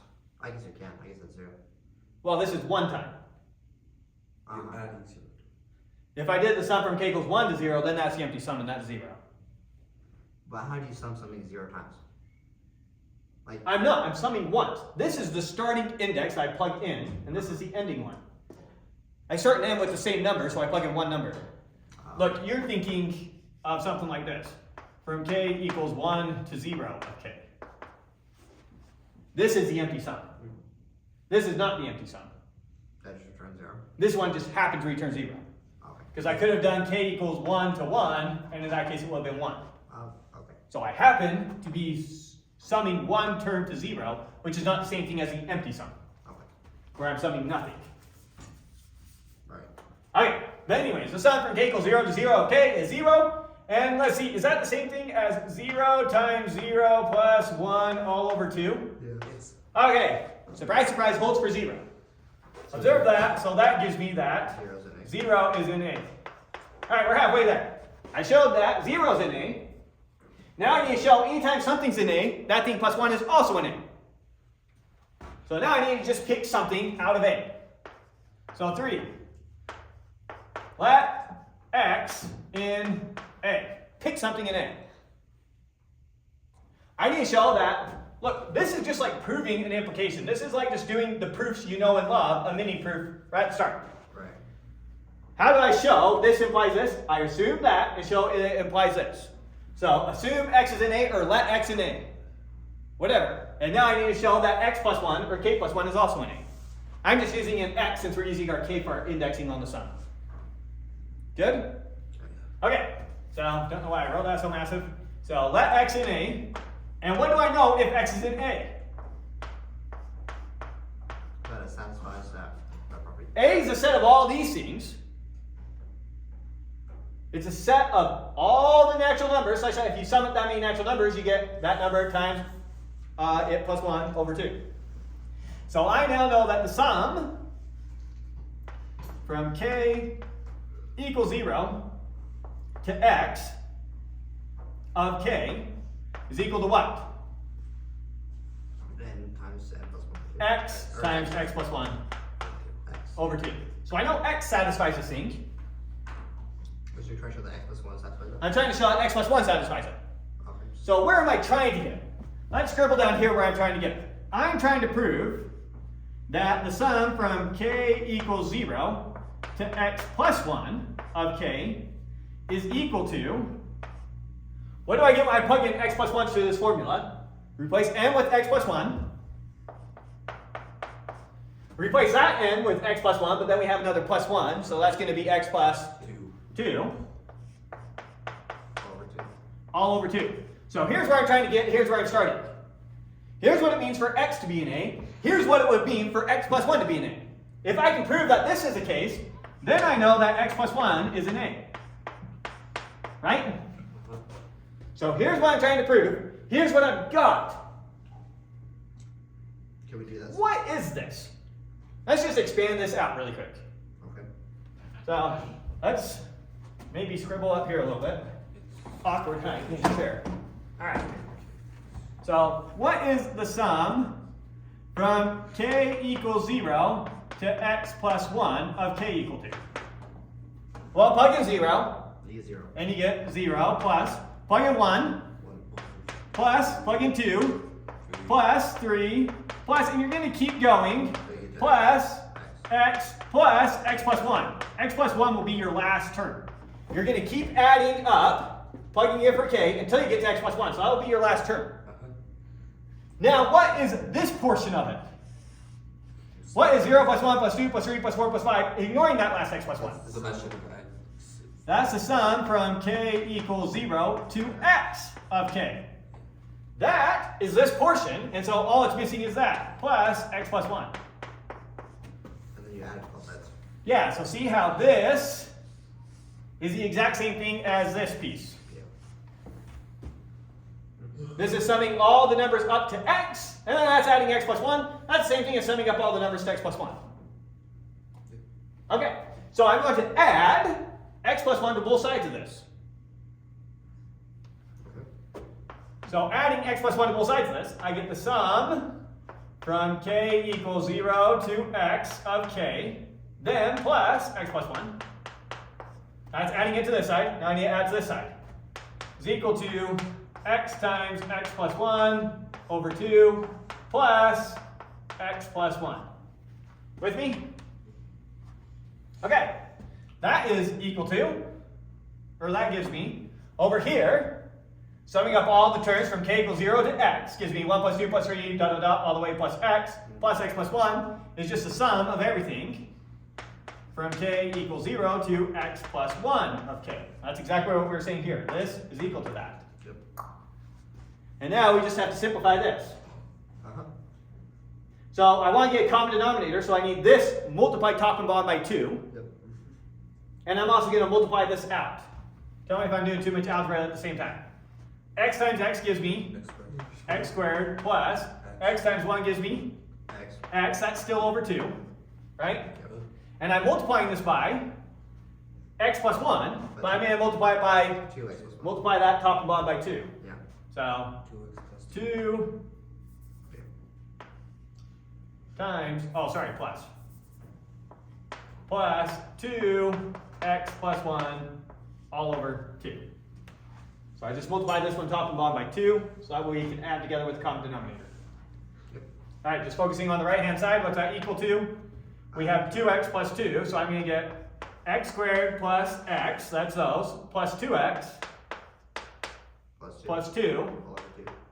all over 2, which is equal to, X squared plus 3x plus 2. okay, sure, x squared plus 3x plus 2 all over 2, which is equal to, X plus 1 times x plus 2.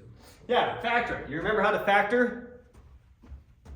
So it's going to be x over 2. I need two terms that multiply together to give me 2 and add together to give me 3. 1 and, or 1 and 2. 2, 2. So plus 1 plus 2. So the x times x here gives me the x squared. Yep. We have an x times 2 and an x times 1. Gives me 2x and 1x for a total of 3x. And then 1 times 2 is 2. Does that simplify any further? That's what we're after. Oh. That's our formula. Woo. Okay, sweet. So we just really showed that the sum from k equals 0 of k all the way up to x plus 1 gives me x plus 1 times x plus 2 over 2. So that gives me that x plus 1 is in A. So 4, therefore, A is equal to the naturals by principle of induction.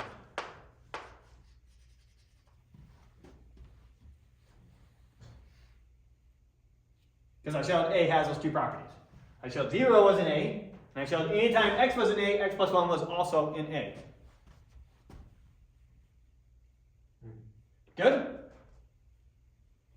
So A is equal to all naturals. What was A? It's a set of all natural numbers that make the statement true.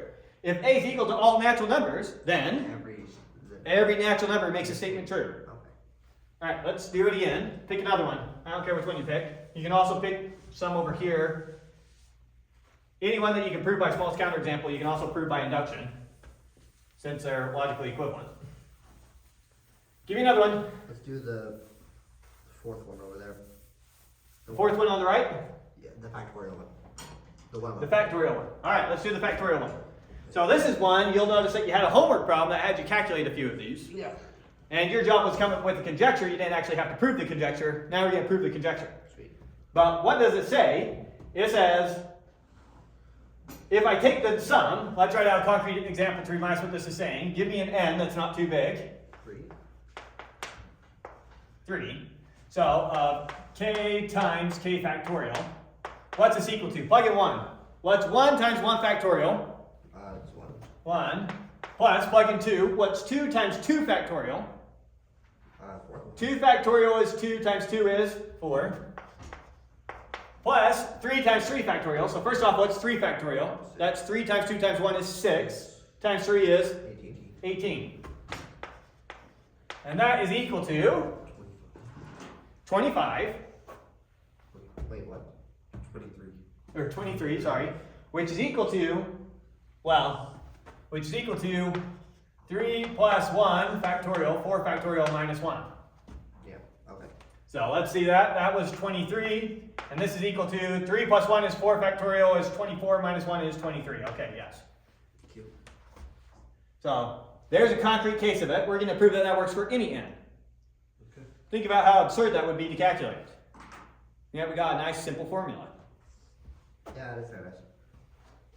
Maybe I should just give you a test problem and ask you to calculate that for like 12 terms.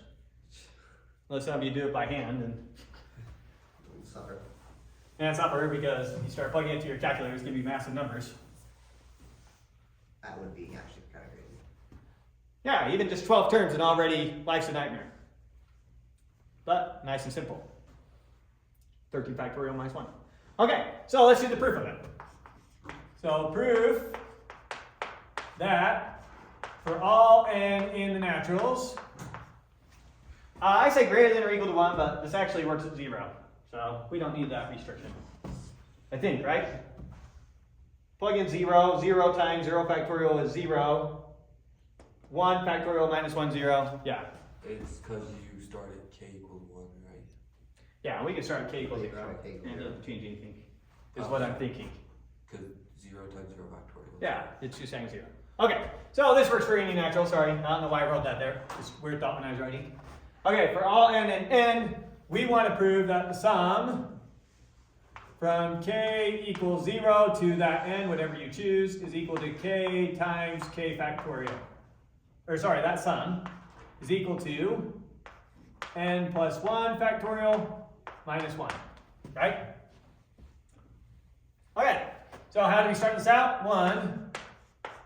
Let A equal the set of all n in n such that the sum from k equals 0 to n of k times k factorial is equal to n plus 1 factorial minus 1. Okay, so A is the set of everything that makes a statement true. Alright, what's our next step? You show that 0. I need to show that our first number is in there, in this case 0. So, 2, observe that the sum from k equals 0 to 0 of k times k factorial is equal to 0 is equal to 0 plus 1 factorial minus 1. Plug in 0 on this side. 0 plus 1 is 1. 1 factorial is 1. 1 minus 1 is 0. And we plug 0 over here. 0 times 1 is 0, 0. Good? So that gives me, what do I know? 0 makes the statement true, so 0 is an A. Because A is the set of everything that makes the statement true. If 0 makes the statement true, 0 is an A. So we showed 0 is an A. Next I need to show that if x is an A, x plus 1 is an A. How do I prove an if-then statement? Assume the antecedent and show that implies a conclusion. So 3, assume or let x in A, however you want to say it. Let x be anything in A. Alright, if x is in A, what do I know? That formula goes work. That x makes the statement true. So then I know that the sum from k equals 0 to x of k times k factorial is equal to what? X plus 1 factorial. X plus 1 factorial minus 1. Okay, where am I trying to get? That x plus 1. Yeah, I'm trying to show that the sum from k equals 0 to x plus 1 of k times k factorial is equal to x plus 2, that's parentheses, factorial minus 1. Right? I'm trying to show k plus 1 makes a statement true. Or sorry, x plus 1 makes a statement true. So here's what I got. I know this is equal to that. I need to show this is equal to that. How am I going to make this look like that? You add the term. I need to add my x plus 1 term to both sides. What do I get when I plug in x plus 1 to that? So I need to add x plus 1. Give myself enough room. So I'll take that. I need to add the x plus 1 times x plus 1 factorial to this side. And that's going to be equal to, over here, what did we have? We have x plus 1 factorial minus 1, right? And now I need to add this to that side as well. Out of room. I just need to go on the next line no matter what. Alright, let's just leave it. So far I knew that this was equal to x plus 1 factorial minus 1. You can start writing so big. So that gives me then the next line.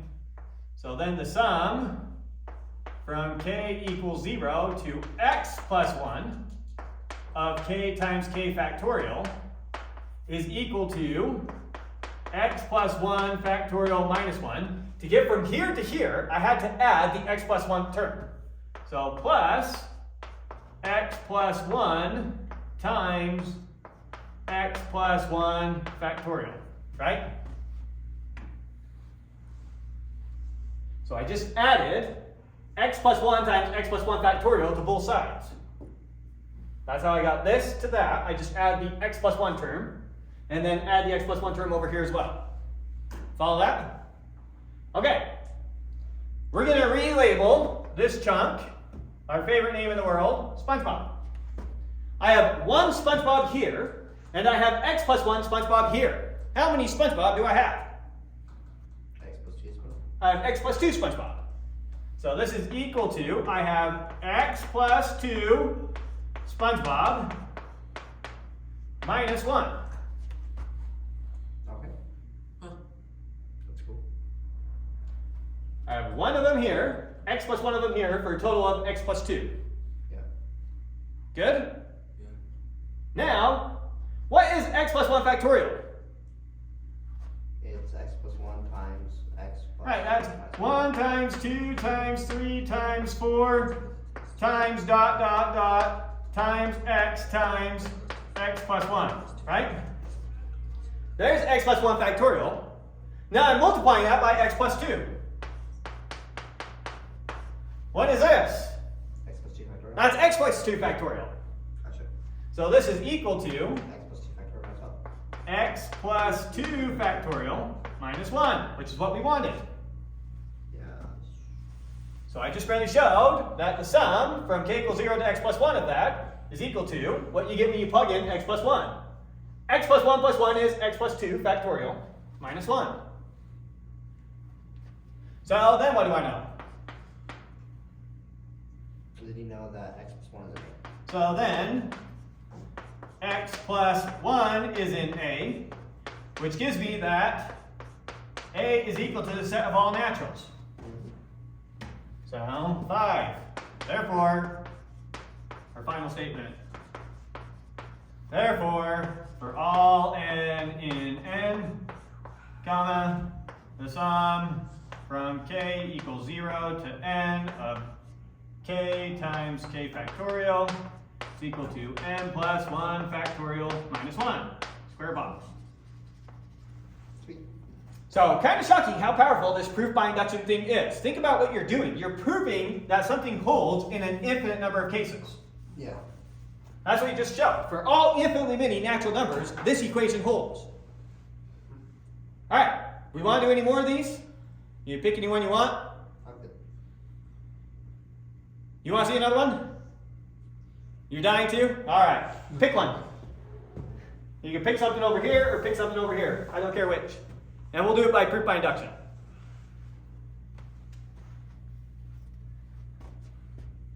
So let's cross out what we've already shown.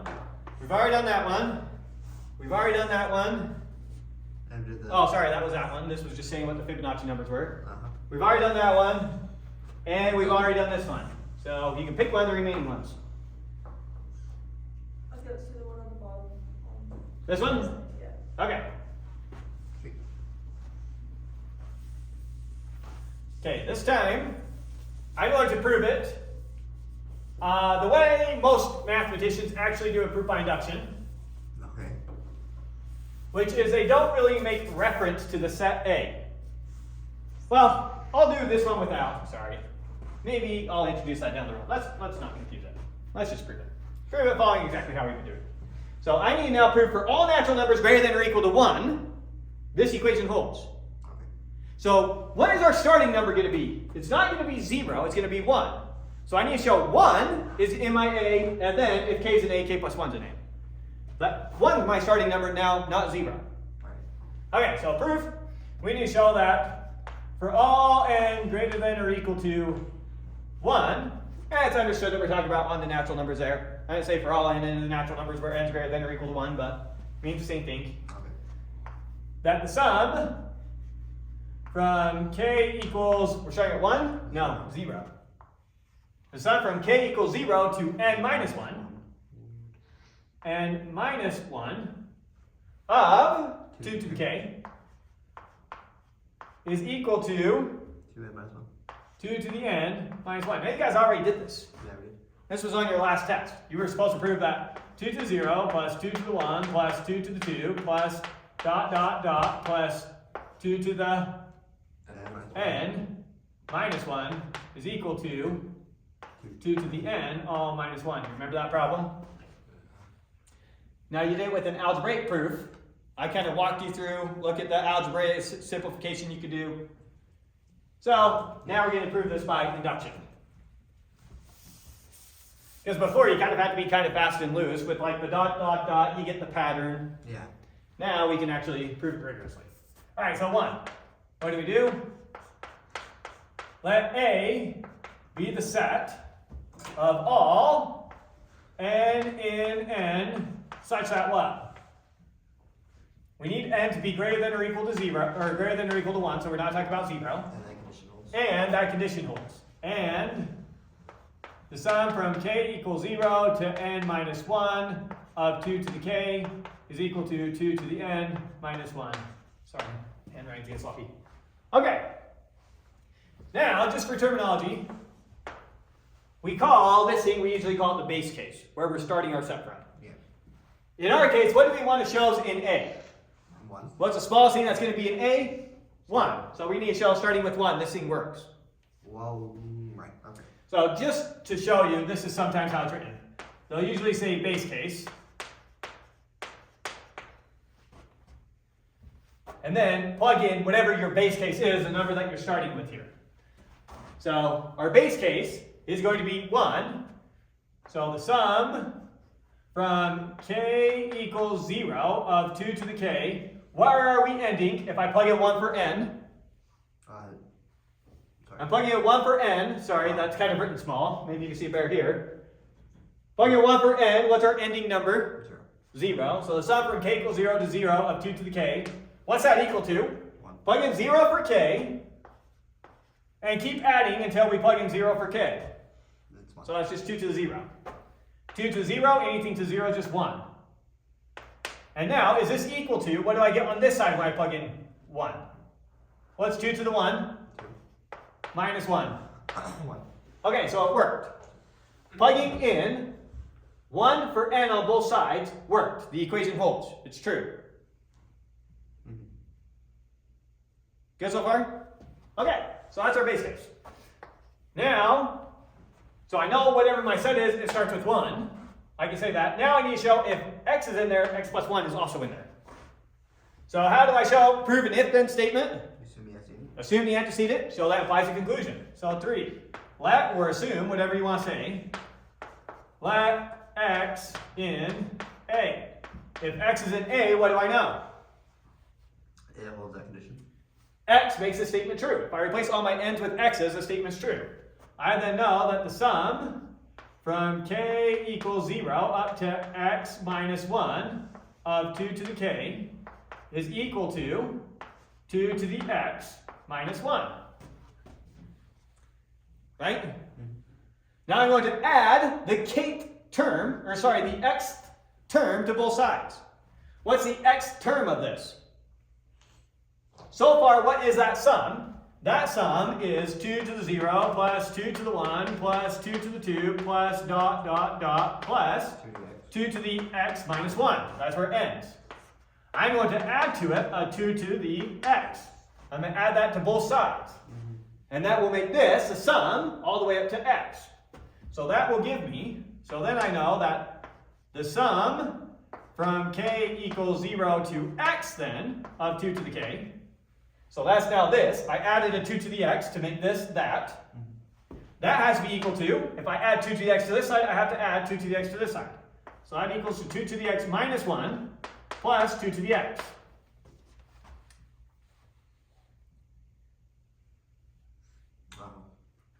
Good so far? Yeah.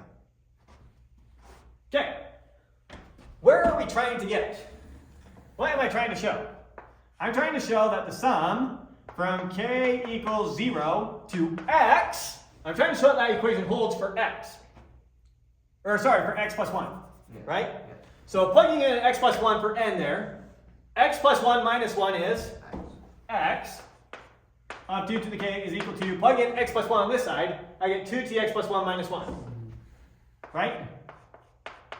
Yes. Okay. So what do I have so far? So I have this side, that's right here. I need to show that's equal to this side. So I have a 2 to the x here and I have a 2 to the x here. How many 2 to the x's do I have? 2. 2 of them. So this is equal to, I have 2 to the x's minus 1. This is 2 times 2 times 2, x times. This is 2, 1 time. How many 2's do I have? If I have x of them here and 1 of them here, I have a total of x plus 1. So this is equal to 2 x plus 1 times, all minus 1, which is what I was trying to get. Good? That's always the hard part of the proof. Now the rest of this is boilerplate stuff that we say over and over again. Therefore, x plus 1 is in A. Therefore, A is equal to all the natural numbers greater than or equal to 1. So 4.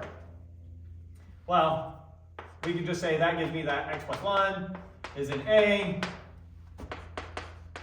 Then A is equal to the set of all n in N, where n is greater than or equal to 1, which gives me that for all n greater than or equal to 1, that statement is true.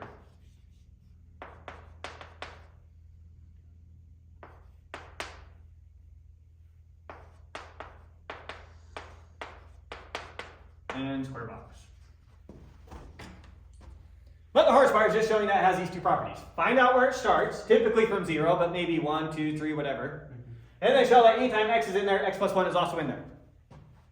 And then you show that the set of solutions is all those numbers. So we showed that the set of solutions is all the natural numbers starting from 1.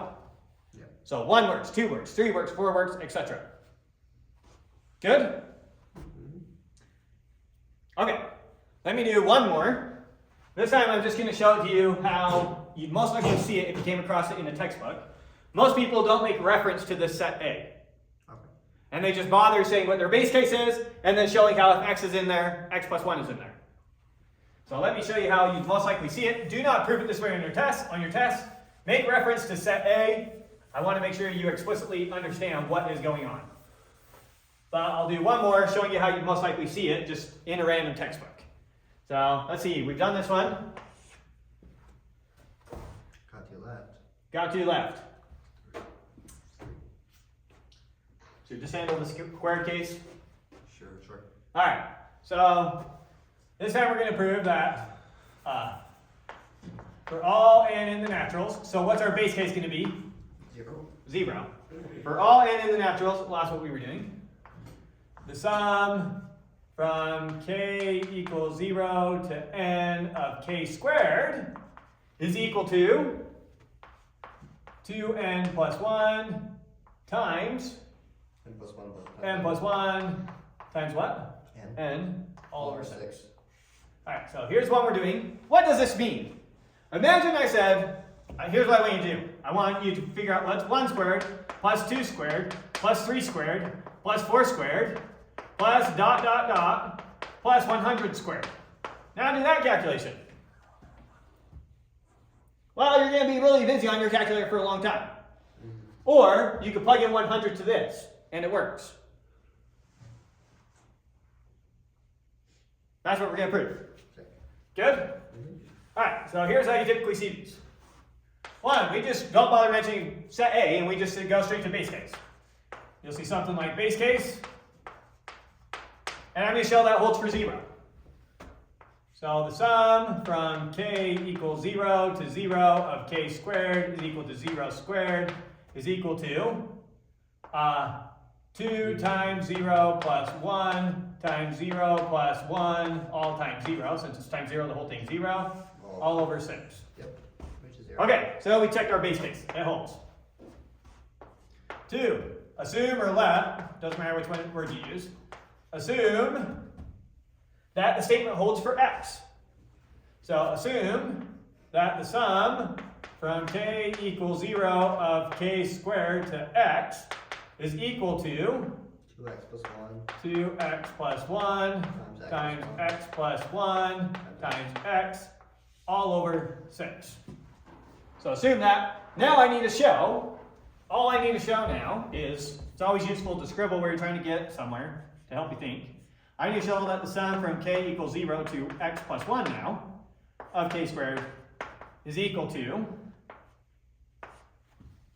if I plug in x plus 1 for n, that's going to be 2x plus 2 plus 1 is 2x plus 3. Plugging in x plus 1, that's going to be x plus 2 times x plus 1 all over 6. It's always a good idea to scribble that out because I know how I'm ultimately going to try factoring the thing. Okay, so what do I need to do to make this side look like this? I need to add my x plus 1 term.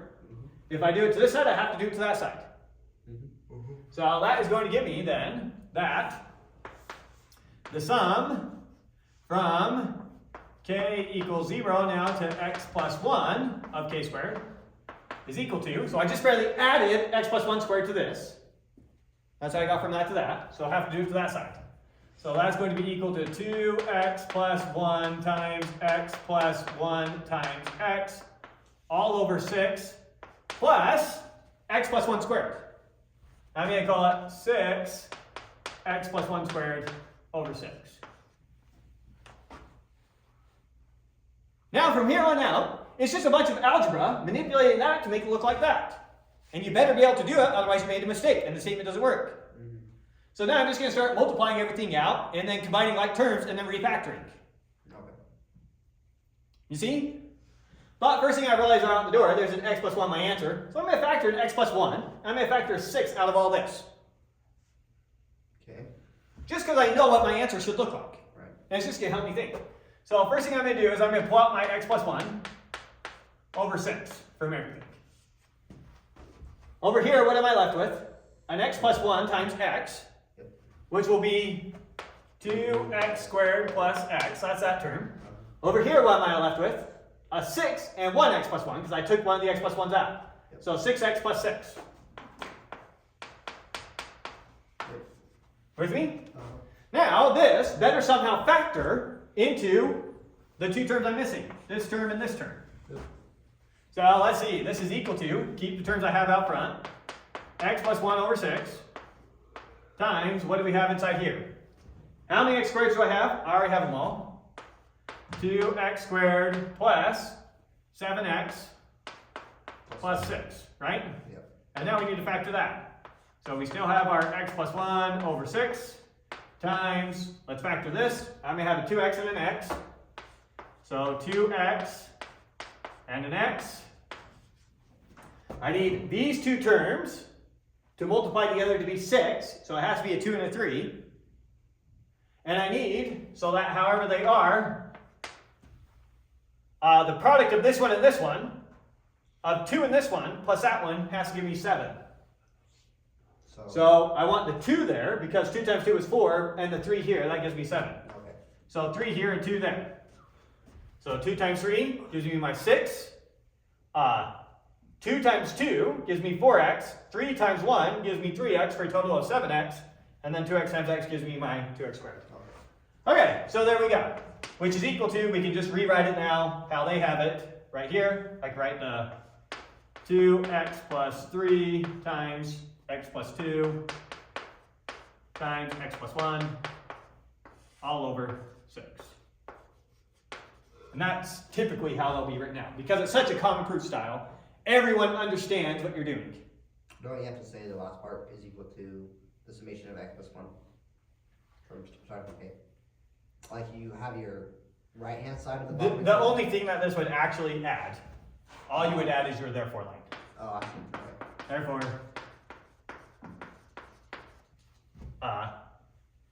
the sum from k equals 0 to n of k squared is equal to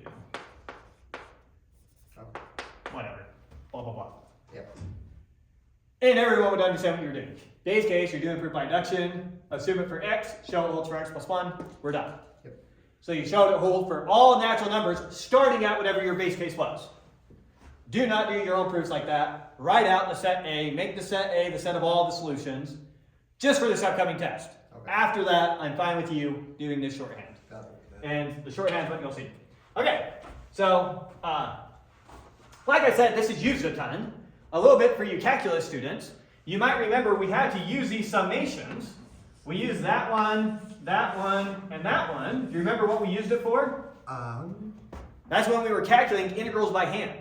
Yeah. Remember, an integral is an infinite sum, and so being able to handle some discrete cases and then take a limit, It's nice. that's where you were getting your integral. Yeah. And so knowing how to work with these sums, you can see how proof by induction is extremely useful.